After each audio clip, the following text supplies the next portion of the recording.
नमस्कार दोस्तों, स्वागत है आपका डरावनी कहानियां YouTube चैनल पर। आज हम सुनने जा रहे हैं एक और डरावनी कहानी। चलिए शुरू करते हैं।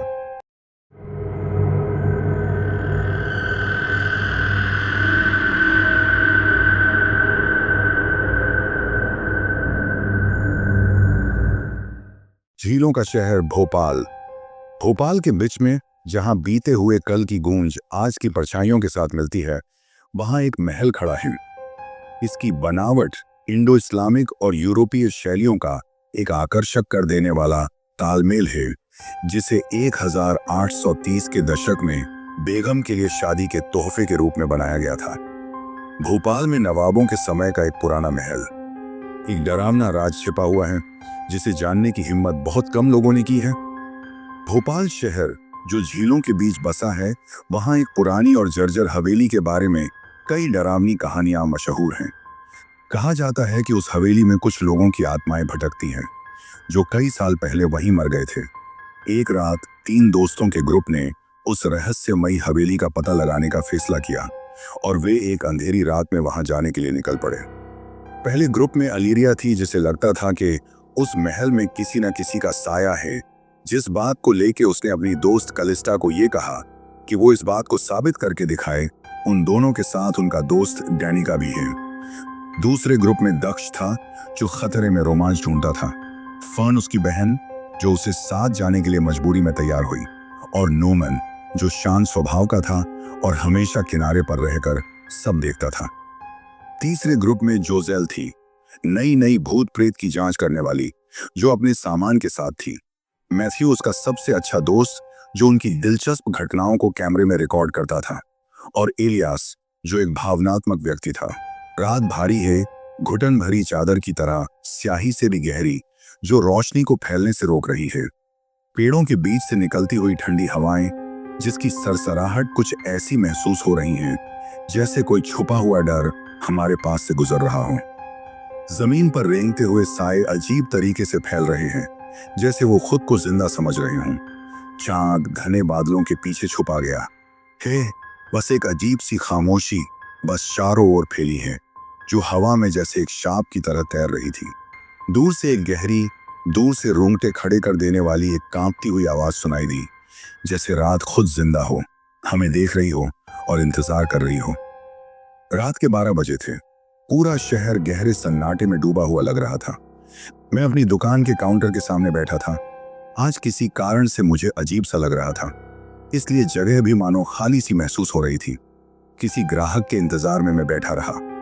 सब कुछ बिल्कुल शांत था, लेकिन अपने ही ख्यालों में खोया मैं दुकान के अंदर चक्कर लगाने लगा। पता नहीं क्यों मुझे अजीब सा महसूस हो रहा था, शायद थकान की वजह से। ऐसा लग रहा था मानो हवा मेरे चारों ओर चक्कर लगा रही हो। फिर अचानक से दुकान की खिड़कियां जोर से खुल गई। पूरी जगह हवा के तेज झोंके से भर गई।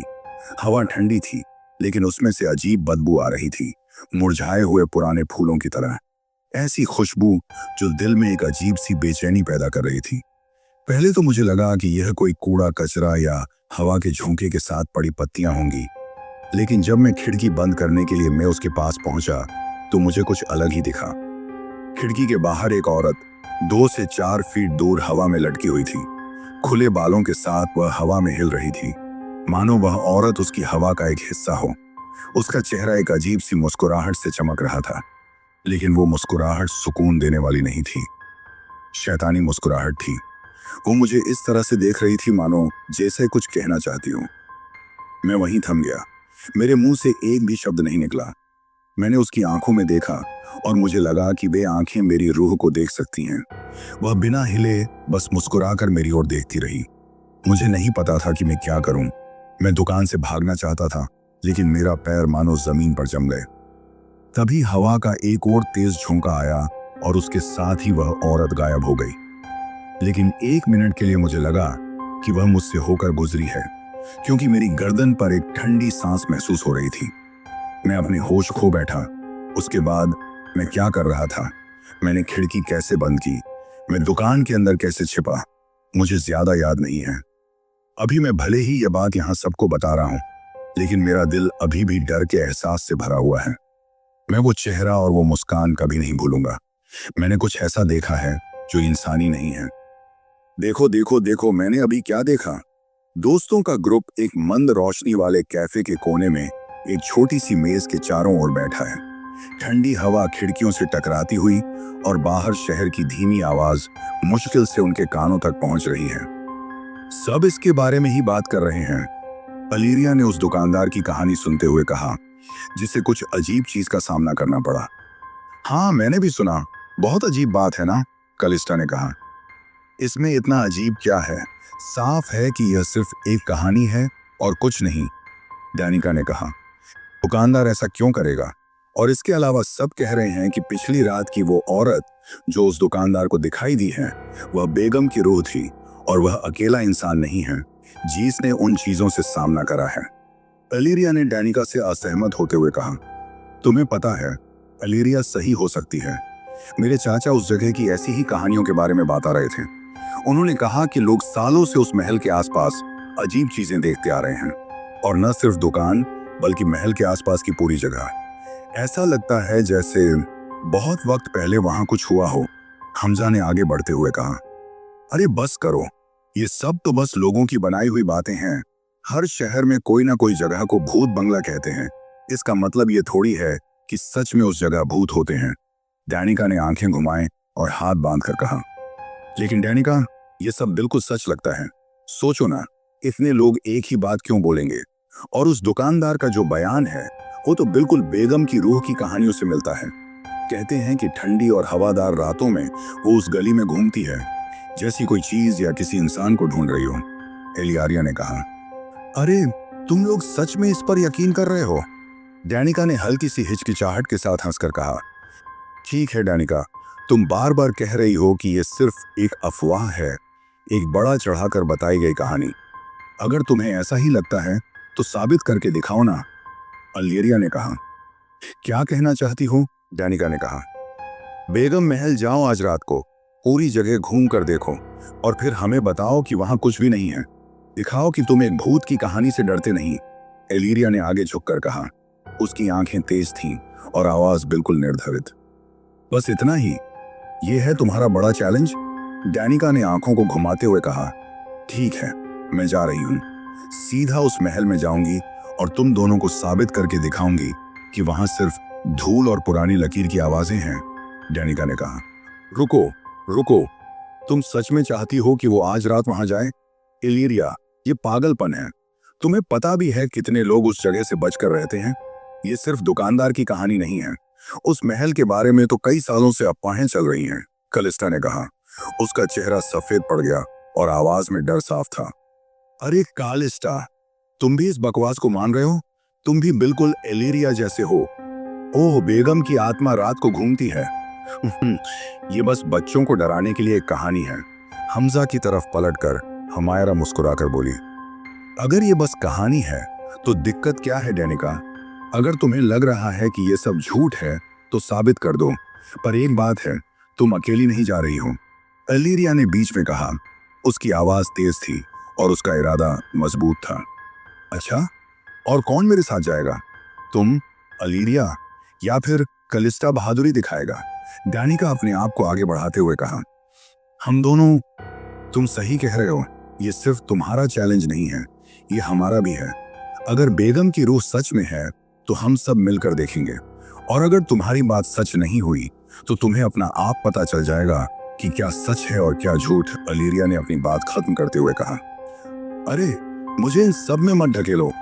ठीक है, पर एक बात ध्यान में रखना, मुझे फर्क नहीं पड़ता अगर कोई भूत है या कोई साया या फिर एक धूल वाला दरवाजा। अगर कुछ भी अजीब लगा तो मैं वहां से भाग जाऊंगा।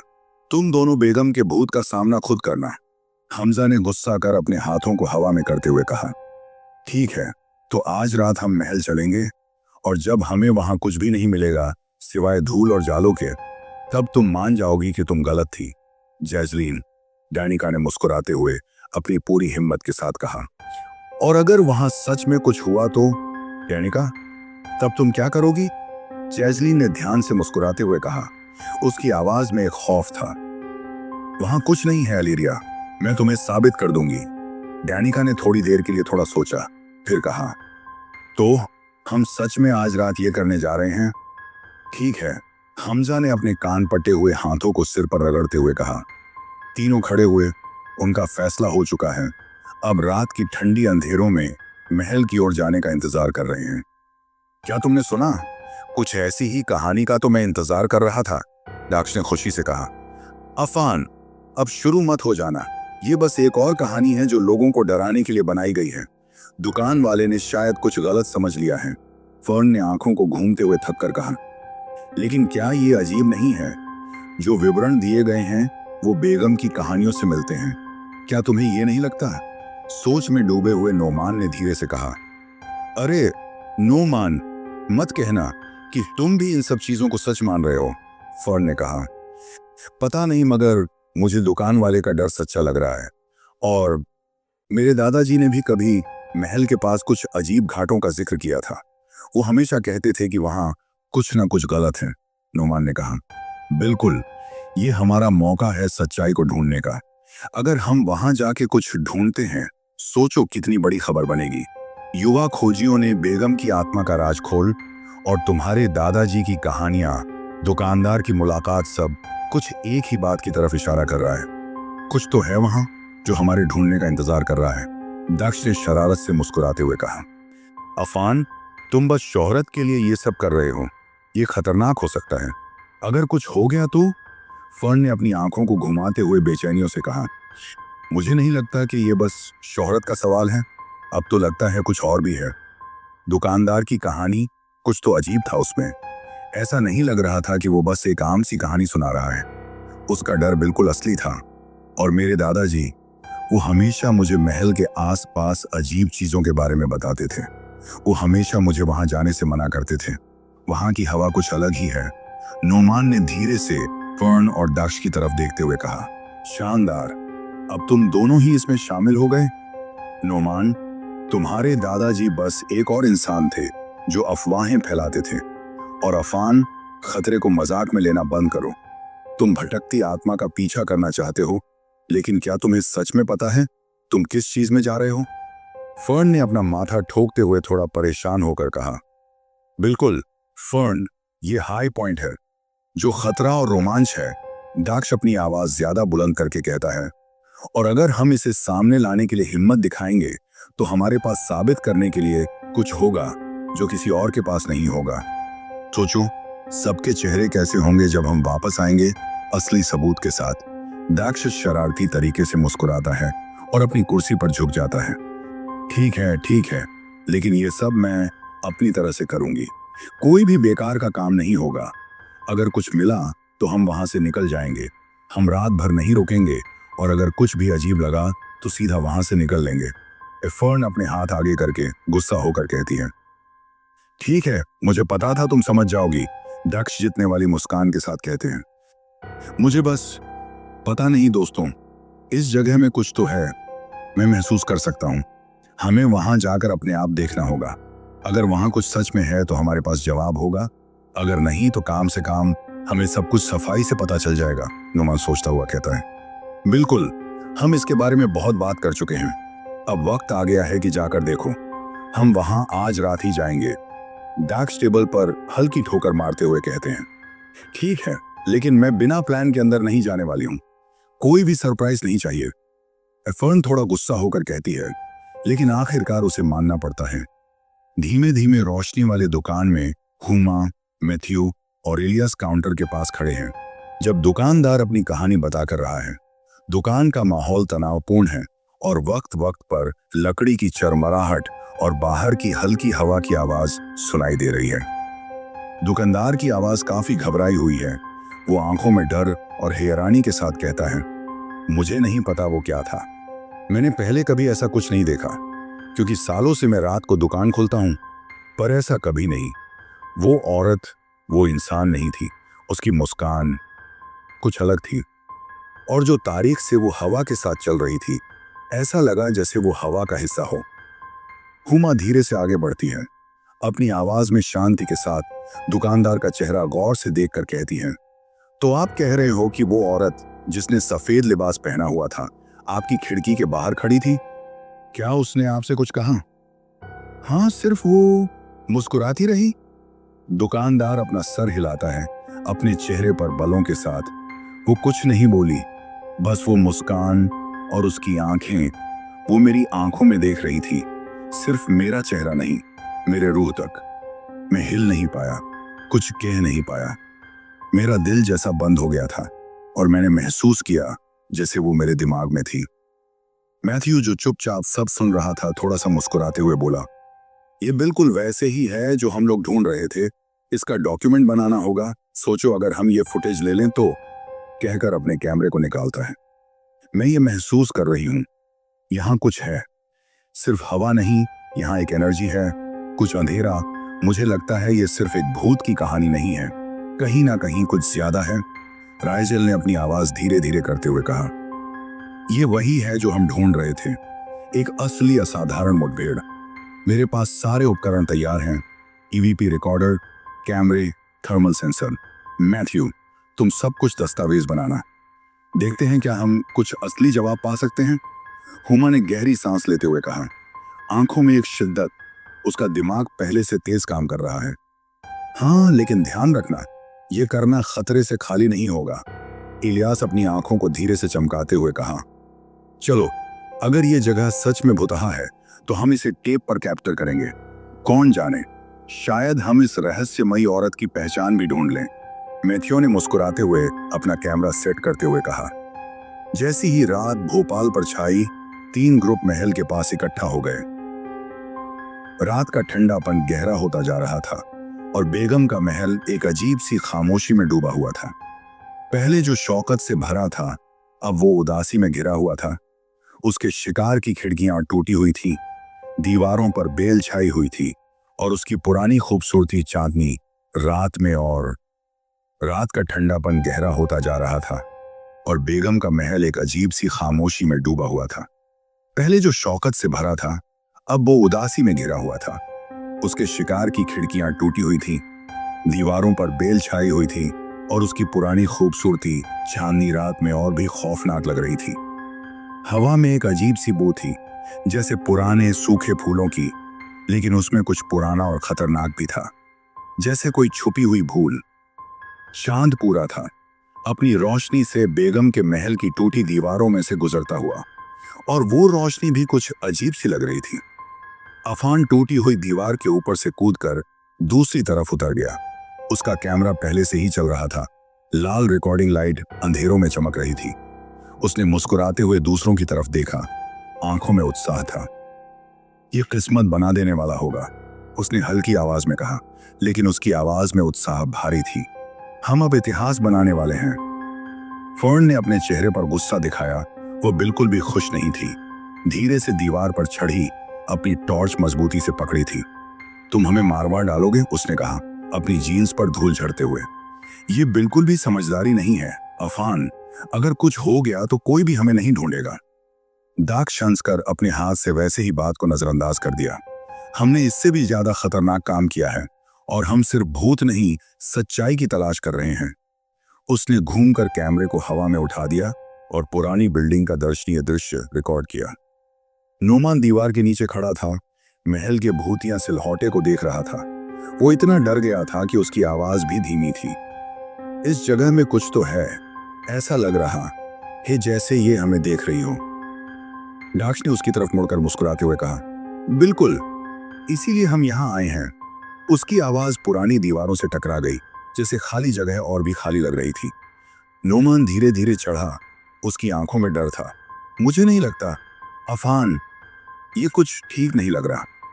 वो धीरे धीरे बेघर किसी की आवाज के बाग में घंस पट्टी से रुके हुए, उनकी टॉर्च अंधेरों में रास्ते का पता लग रही थी। बीम जमीन पर जैसे ही गिरते हैं, सूखे हुए पेड़ के जद्दों से मुड़ी हुई परछाइयां बन गई थी। ठंडी हवा का झटका भी उन्हें तंग कर रहा था। जैसा ही उन्हें महल के द्वार तक पहुंचने की कोशिश की, जब वो मुख्य हॉल में गए तो ठंड बिल्कुल ही बढ़ गई थी। 12 और सुंदर द्वार उनके ऊपर था, जिसकी पुरानी नक्काशी थी जो वक्त के साथ गायब हो गई थी। धीरे धीरे धूल हवा में उछलती है उनके टॉर्च की रोशनी में। ऐजा अचानक रुक गई, उसकी सांसें हल्की सी दिख रही थी। क्या तुमने महसूस किया? उसकी आवाज काफी कमजोर थी। ये जगह बिल्कुल ठंडी हो गई है। नोमान अपने कांडों को दबाता हुआ कहा, यह सामान्य नहीं है, हमें यहां नहीं होना चाहिए। दक्ष ने आगे बढ़कर बोला, लेकिन अब उसकी आवाज पहले से काफी धीमी थी। अब हम बहुत आगे आ गए हैं, हम अब पीछे नहीं जा सकते। उसने अपने कैमरे को घूमकर उससे महल को फिल्म किया। ये जगह कितनी अजब है, ये हवा, ये ऊर्जा यही है। अचानक एक धीमी और दर्द भरी आवाज कॉरिडोर के अंदर गूंज उठती है, जो अजीब और काफी डरावा थी। फर्न थोड़ी देर के लिए रुक गई, उसका फ्लैशलाइट थोड़ा कांप रहा था। ये क्या था? नोमान का चेहरा सफेद हो गया, उसकी आंखें डर से खुली थीं। अफान, हमें यहां से जाना होगा अभी। दाक्ष जवाब देता उससे पहले एक काली सी चीज फर्न के टॉर्च की रोशनी में दिखी। वो झटके से पीछे हट गई और चिल्लाई। उस अंधेरे में काली बिल्ली बैठी थी, उसकी आंखें चमक रही थी। दाक्ष जोर से हंस पड़ा। फर्न, तुमने एक बिल्ली से डर के चिल्लाई। उसकी हंसी पुरानी महल की खामोशी को और भी अजीब बना रही थी। फर्न का चेहरा लाल हो गया, उसका दिल तेज तेज धड़क रहा था। वो बिल्ली अचानक सामने आ गई थी। उसने गुस्सा होकर कहा, और बिल्ली डरावनी नहीं है, ये जगह डरावनी है। नोमान उसके करीब गया, अपने चेहरे पर चिंता दिखाते हुए। तुम ठीक हो? उसने कंधे पर हाथ रखा। तुम काफी कांप रही हो। फर्न ने मुट्ठी बंद करते हुए कहा, मैं ठीक हूं, लेकिन उसकी आवाज अब भी काफी कमजोर थी। उसने आसपास देखा, अपनी आंखों को साए में डालकर। बस चलो आगे बढ़ते हैं। दक्ष ने अपने आंखों से आंसू पोंछे और अब भी हंसी ना रोक पाया। फर्न, ये तो बस बिल्ली थी, तुमने तो जैसा कोई भूत देख लिया हो। उसने बिल्ली की तरफ इशारा किया, जो ऐसे ही अपनी आंखों को बंद करके अंधेरों में चली गई थी।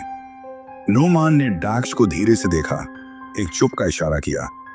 बस करो अफान, वो डर गई है, और सच कहूं तो मैं भी डर गया हूं। दक्ष की हंसी धीरे धीरे चुप हो गई और कुछ देर के लिए तीनों चुप रहे। महल की पुरानी दीवारों की ठंडक उन्हें छूने लगी थी। हवा धीरे धीरे पुरानी झांकियों से गुजर गई थी और एक धीमी सी अनजानी सी आवाज उन्हें सुनाई देने लगी थी। फर्न ने अपने टॉर्च को अपने हाथ में मजबूती से पकड़ा और अपनी आवाज में एक नया दृढ़ संकल्प डाला। बस इस काम को खत्म करते हैं। नोमान ने अपने सर को हिलाते हुए बेचैनी के साथ उसका पीछा किया। अफान, जो अब ज्यादा मुस्कुरा नहीं रहा था, उनके पीछे आया। उनकी आंखों में वो पुराना जुनून था जो कुछ भी जाने बिना उन्हें कहीं भी ले जा सकता था। बिल्ली की घंटी, जो अभी भी कहीं महल में सुनाई दे रही थी, एक बार फिर उदासी भारी आवाज सुनाई दी। रात ने अपने अंदर उन्हें छुपा लिया था, जैसा एक कंबर। जब वो बेगम के महल के पुराने दरवाजे तक पहुंच गए थे, लोहे की तारे जो जंग से घिरे हुए थे और जो पधारों से लपेटे गए थे, जोर से छाड़े जैसे कोई धोखा कर रही हो।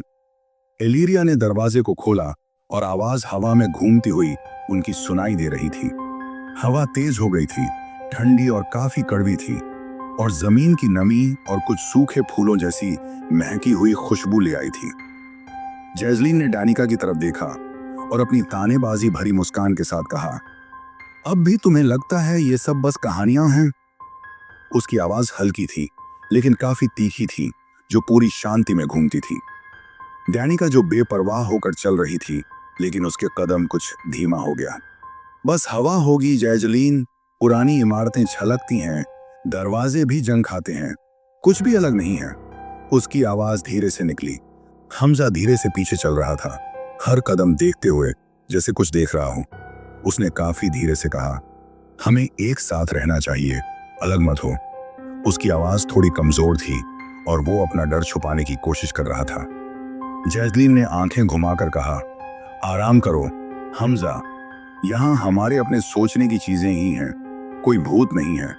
वो आगे बढ़ गई थी। उसके जूतों के नीचे पत्थर जल्दी से चलते थे, जो उन आवाजों को सुनने के लिए काफी हो रही थी। तीनों ने अंदर कदम रखा।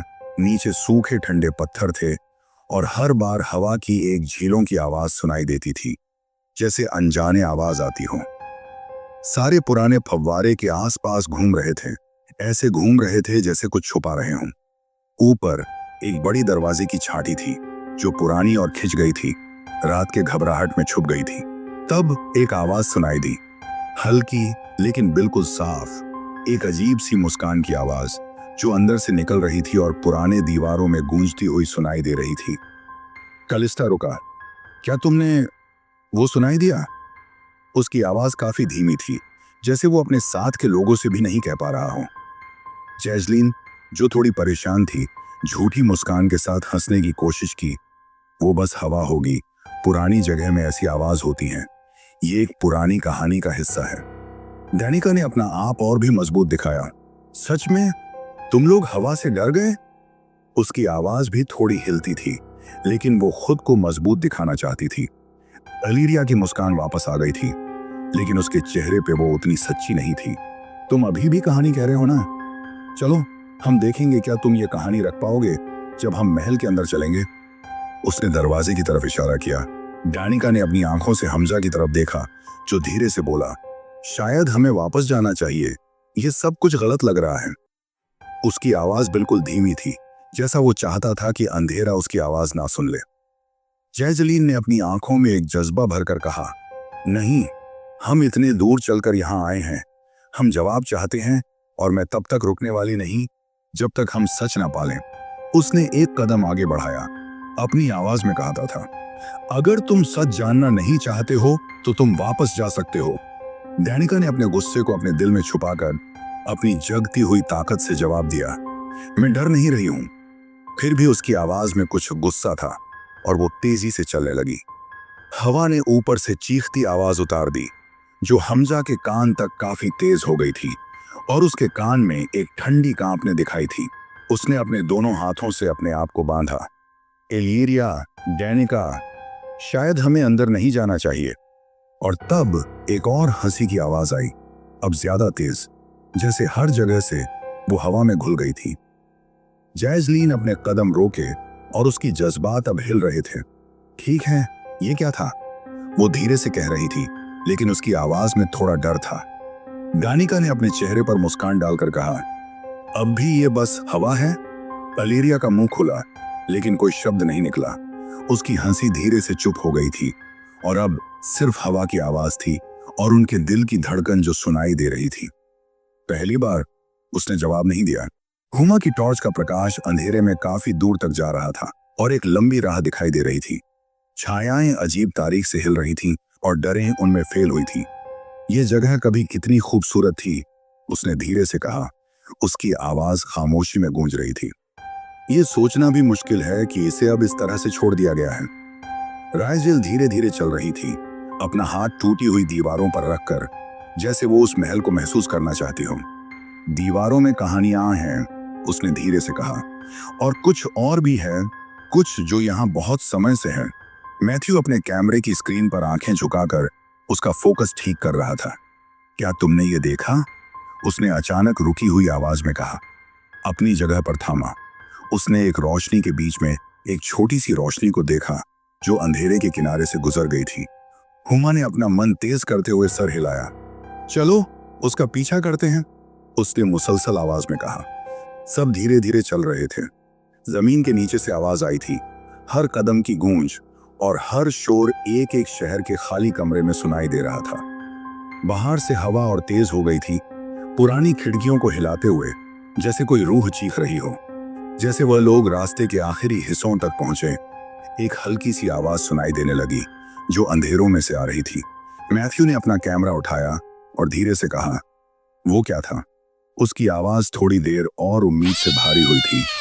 हुमा ने एक गहरी सांस ली। ये बस एक बिल्ली थी, उसने शक से कहा। उसने धीरे से हाथ बढ़ाया। रायजिल हल्की सी मुस्कान के साथ देखती थी। रात के अंधेरे में भी कुछ जीवन है, उसने धीरे से कहा। मैथ्यू ने हंसकर कैमरा नीचे रखा। हमने एक भूत का पीछा किया और एक बिल्ली मिल गई। क्या बात है? जैसे ही वो लोग महल के अंदर जा रहे थे, वहीं मैथ्यू अचानक से गिर गया। उसका पांव कुछ फिसलन भरी चीज पे लगा और वो जोर से गिर गया। उसका टॉर्च दरवाजे तक रोल हो गया। हुमा तुरंत उसके पास गई, अपनी हंसी दबाते हुए। तुम ठीक हो?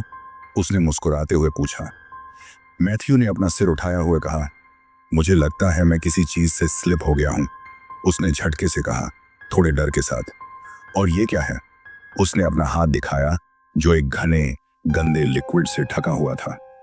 रायजिल ने झुकाकर उसके पास देखा। ये बस पानी है, मिट्टी के साथ मिल गया, उसने शांति से कहा। कुछ अलौकिक नहीं, रायजेल ने मुस्कुराते हुए कहा।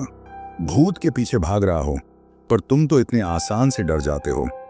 मैथ्यू ने गुस्सा होते हुए जवाब दिया, मैंने देखा नहीं, इस पे तो कोई भी फिसल सकता है। हवा एक और बार तेज हो गई, जैसे उनका मजाक उड़ा रही हो। महल के गहनों से एक हल्की सी हंसी सुनाई देने लगी, एक आवाज जो इंसान जैसी लग रही थी पर बिल्कुल दूर थी। हा हा हा, दानिका हंसते हुए। तुमने तो मुझे डरा ही दिया, अलीरिया ने कहा। दानिका, ये मजाक करना बंद करो, हमजा ने कहा। जरा अपने चेहरे तो देखो, दानिका ने हंसते हुए कहा। चलो अंदर चले और देखें कि तुम्हारी कितनी देर तक रहती है, अलीरिया ने कहा। महल के अंदर अब घुटन महसूस होने लगी थी। हर कदम जो महल के अंदर बढ़ रहा था, ऐसा लग रहा था जैसे सब लोग किसी पुरानी और जिंदा चीज के कब्जे में जा रहे हों। चलती हवाओं में मिट्टी थी और चुप रहना उन पर भारी पड़ रहा था। बस उनकी बेचैन सांसों की आवाज ही इस खामोशी को तोड़ रही थी। डाक सके था अपने कैमरे को मजबूती से पकड़े हुए। उसके चेहरे से मुस्कान जा चुकी थी और उसकी जगह एक गहरा और जज्बाती चेहरा था।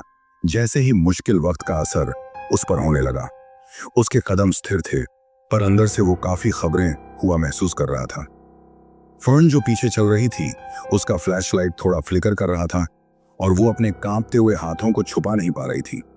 नोमान पीछे था, उसकी सांसें तेज हो गई थी और वो हर अंधेरे में छत पर अपनी नजर डाल रहा था, अपनी बेचैनियों को काबू करने की कोशिश कर रहा था। फर्न ने धीरे से कहा, हमें यहां नहीं होना चाहिए, ये जगह कुछ गलत लगती है, सब कुछ जिंदा लग रहा है। दक्ष ने अपनी आवाज को धीमा और केंद्रित रखा। हम बहुत दूर आ चुके हैं फर्न, अब हम वापस नहीं जा सकते। एल्जा की आंखों में एक झिझक थी, लेकिन उसने कुछ नहीं कहा। उसकी नजर टूटी हुई खिड़कियां, टूटे हुए खंभे और वो बढ़ती हुई बेलों पर थी जो मार्बल्स को अपने अंदर छुपा के रखती थी। अचानक एक जोर की आवाज हॉल के अंदर गूंज उठी। ये हवा है, पुरानी बिल्डिंग के चरमराने की आवाज नहीं थी, ये कुछ और था। कोई जानबूझकर की गई आवाज। अफान, फर्न और नोमान रुक गए। उनके दिल तेज धड़क रहे थे और उनकी सांस रुक गई थी। ये क्या था? क्या कोई और भी यहां है? नोमान ने धीरे से कहा, डर के साथ। हम अकेले नहीं हैं यहाँ, हमारे अलावा यहाँ कोई और है, दक्ष ने कहा, अपने कैमरे को और मजबूत पकड़कर अपनी आंखों से अंधेरे को देखे हुए। सोचने का वक्त नहीं था, डर को अब उन्हें रोकने नहीं देना था। फैन ने आगे बढ़ना शुरू किया, उसके कदम हल्की और तेजी से चल रहे थे और वो हाथ से बाकी दोनों को गाइड कर रहा था, जैसे अंधेरा उन्हें अपने अंदर खींच रहा हो। चलो पता करते हैं, डैक्स ने अपनी आवाज में पूरी हिम्मत के साथ कहा। महल के गलियारे में डैनिका ग्रुप के आगे चल रही थी। उसके कदम आश्वस्त थे, पर हर गुजरते दोस्त के साथ थोड़ा अनिश्चित हो रहे थे। उसका टॉर्च दीवारों पर लंबे साए डाल रहे थे और उनके कदम की गूंज उस भारी खामोशी में ज्यादा तेज लग रहे थे। जैजलीन जो उसके पीछे चल रही थी, अपने हाथ अपने आप के आसपास कसकर लपेटे रखने हुई थी, जैसे अपनी हिम्मत को संभालने की कोशिश कर रही हो। उसकी आंखें चंचल थी और वह अपनी नजर हर जगह दौड़ते थे, कभी एक जगह नहीं रुक रही थी। हमजा उनके पीछे था, उसकी घबराहट पूरी तरह से महसूस हो रही थी और उसकी आंखें हर साए को देख रही थी, जैसे वो जिंदा हो सकता है। अलीरिया ने व्यंग्य के साथ कहा, अभी भी लगता है बस हवा थी, डैनिका? डैनिका ने जवाब दिया, शायद हाँ, बस हवा थी। लेकिन उसकी आवाज कांप रही थी और वह अपनी हिम्मत दिखाने की कोशिश कर रही थी। लेकिन उसने ही ये कहा, उसकी आवाज कट गई जो उसके अंदर की डर को दिखाता था। उसे अच्छी तरह पता था कि बस हवा होनी सच नहीं थी। अचानक एक तेज आवाज उनके पीछे से आई। वो आवाज धड़ डर थी, लगता था कि एक छुरी की तरह खाली खाली हो गई थी और पूरी खामोशी को तोड़ दिया था। हमजा ने डर से चीख मारी और तुरंत उसके सामने मुड़ गया और हमें आवाज के सोर्स को देखने की कोशिश की। उसका दिल तेज धड़क रहे थे और उसके हाथ कांप रहे थे जब उसने टॉर्च को ज्यादा कस लिया। सुना? वो क्या था? हमजा की आंखें डर से खुली थी। बिल्कुल सुना। तुम्हें लगता है हम बाहर हैं? जैजलीन ने जलते हुए जवाब दिया। ये छोटा सा जवाब था, लेकिन हवा में गुस्सा और टेंशन बढ़ रही थी। वो सब कुछ देर तक खड़े रहे और खामोशी उन पर भारी पड़ गई थी। कुछ दूर से पत्थरों पर कुछ खींचने की आवाज सुनाई देने लगी, जो उनके दिल में घंटी और डर का एहसास बढ़ाने लगा। मुझे ये बिल्कुल पसंद नहीं आ रहा, मैं वापस जाना चाहता हूँ, हमजा ने अपनी आवाज थोड़ी कम जोर से मुश्किल से कहा। लेकिन अलीरिया पहले ही चल रही थी, उसके कदम तेजी से, पर उसका पुराना आत्मविश्वास चला गया था। दानिका उसके पीछे चल रही थी। अब उसकी पुरानी तानाशाही बातों में भी एक अंधेरा डर था। हमजा थोड़ी देर के लिए रुक गया, आंखें छुप छुप कर कॉरिडोर के अंधेरे कोने से फिर दूसरों पर डाल रहा था। उसका शरीर तनाव से कांप रहा था। महल के एक और हिस्सा में हुमा की टॉर्च टूटी हुई मूर्तियों पर चल रही थी। उनके एक वक्त के गर्व से भरे चेहरे अब डरे और समय के बोझ से छुप गए थे। राइजेल उसके साथ चल रही थी, धीरे धीरे अपनी तेज नजरों से हर साए को देखकर कोई भी हरकत का पता लगा रही थी। मैथ्यू, जो एक पुरानी चोट की वजह से थोड़ा धीरे चल रहा था, अपने पैंट से मिट्टी हटाने लगा और अपने आप से कुछ बुरा बोल रहा था, जैसे वो पूरी बात करना चाहता हो। उसके कदम धीरे थे और उसके कांधे थोड़े थके हुए लग रहे थे। मैं अभी भी कहता हूं, हमें वापस चले जाना चाहिए। ये जगह, ये खतरनाक है। हम ऐसे शक्तियों के साथ खेल रहे हैं जो हम समझते नहीं। मैथ्यू गुस्सा होकर अपने शब्द थोड़ा ठंडा करते हुए बोला। राइजेल उसे देखती हुई बोली, तुम अभी जिंदा हो, है ना? चलो आगे बढ़ो। उसकी आवाज शांत और गहरी थी, बिल्कुल शांति के साथ। उसके शब्दों का भारी असर था, जैसी एक चेतना हो। मैथ्यू चुप हो गया, लेकिन अंदर का डर और बढ़ गया। उसकी आंखों में खौफ से दीवारों को देख रही थी, जैसे कोई भी वक्त में वो गिर सकती है। रास्ता उनके सामने कभी ना खत्म ना होने वाला लग रहा था, जैसे महल खुद जीवित हो और उनके साथ बदल रहा हो। अचानक एक धीमी सी घूमती आवाज उनके जोड़ों के नीचे जमीन में सुनाई देने लगी। पहले तो बस एक हल्की सी आवाज थी, जैसा कोई सोया हुआ जानवर हो, लेकिन धीरे धीरे वो जोर से सुनाई देने लगी, जैसे उनके जिस्म में कांप रहा हो। ये क्या था? क्या ये बिल्डिंग थी? हुमा अपना सर हिलाते हुए अपनी आंखों को छोटा करते हुए पूछी। किसी ने जवाब देने से पहले एक ठंडी हंसी ने गलियारे में गूंज उठाई, बिल्कुल अचानक, और उतनी ही ठंडी थी कि वो सब ठहर गए। वो हंसी इंसान की नहीं थी, बिल्कुल भी नहीं। वो गहरी, घातक थी, जैसे वो पत्थर और साए से जन्मी हो। हवा अब और भी भारी लग रही थी, जैसे महल खुद सांस ले रहा हो। ठंड अंदर तक पहुंच रही थी। एक वक्त की खूबसूरत झूमर अब टूटे हुए थे। धूल चांदनी रोशनी में घूमती हुई नजर आ रही थी। फुसफुसाते हुए वो आए थे कहानियों की तलाश में, पर कुछ राज ऐसे होते हैं जो दबे रहने चाहिए। सबके चेहरे पर डर है। हुमा थोड़ी शांत लेकिन डर से जोर से कहती है, हमें निकलना होगा अभी। सांस तेजी से चल रही है। नोमान की आवाज परेशानियां और घबराहट से भरी हुई है। क्या तुमने देखा? क्या तुमने देखा? नोमान कहता है। ये सच है, ये सच है, कैलिस्टा डरते हुए कहता है। ये बिल्कुल सच है, इलिस की आवाज ठंडी और कठिन। कुछ दरवाजे कभी नहीं खुलने चाहिए। बस यही थी आज की कहानी। ऐसी ही और कहानियां सुनने के लिए कृपया चैनल को सब्सक्राइब करें। मिलते हैं अगली कहानी के साथ।